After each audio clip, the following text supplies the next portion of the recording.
Good morning, Mr. Speaker, again.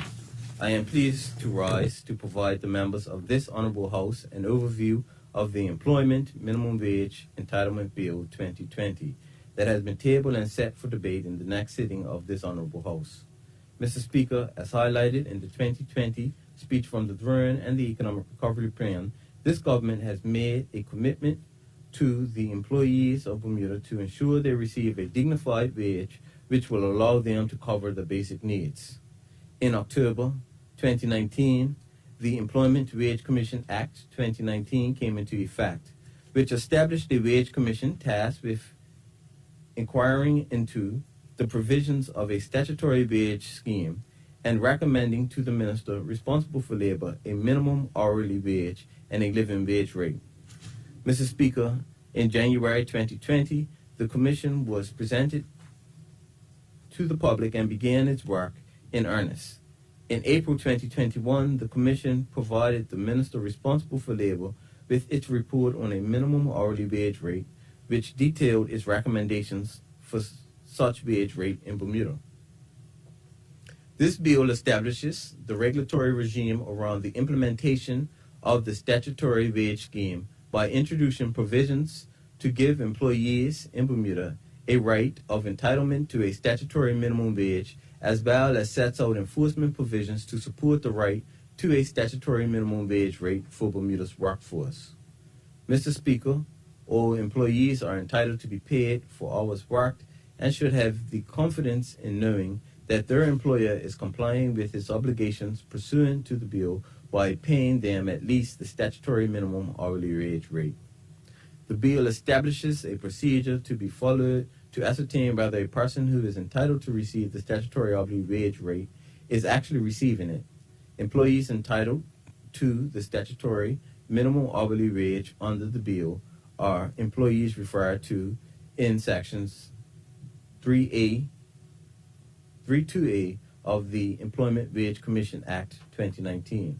The statutory minimum hourly wage shall not apply to employees referred to in Section 32B of that Act, as amended by this bill.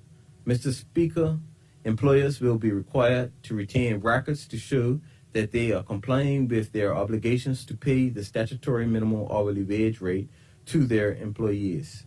In turn, an employee who has reasonable grounds to believe that their employer has paid them a rate which is less than the minimum hourly wage may make a request to assess their records in this regard. Labor inspectors will have the authority to investigate an employee's complaint against his employer pursuant to the bill and issue enforcement notices to employers who have failed to correctly remunerate an employee or employees. Mr. Speaker, employers who breach the bill will be subject to a civil penalty regime which will entail a faster, less laborious process for handling breaches.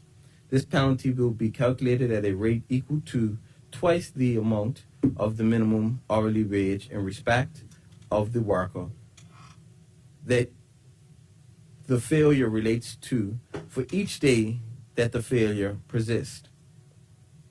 The Ministry intends to bring into force on the 1st of June 2023 a statutory minimum wage rate of $16.40, which will be one of the highest minimum wage rates in the world. Mr. Speaker, many jurisdictions view minimum wages as a vehicle to take the lowest paid out of poverty. Others view it as a wage floor, below which employers are not permitted to pay. Regardless of the approach, this will improve the lives of workers, especially those within occupations with traditionally low levels of remuneration. In addition, it provides a level of confidence that employers will be held accountable should they fail to adhere to the payment of a statutory hourly minimum wage.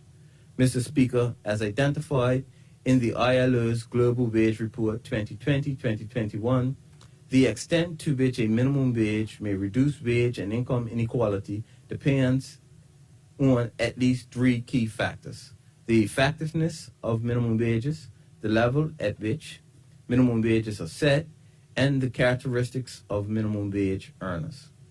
The first condition comprises the extent of the legal coverage, and the level of compliance, which, when combined, may be called the effectiveness of minimum wages.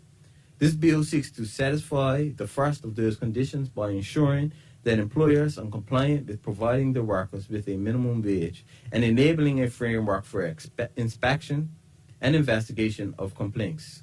Mr. Speaker, the Ministry would like to thank the members of this Honorable House for the opportunity to address them in this regard. Thank you, Mr. Speaker.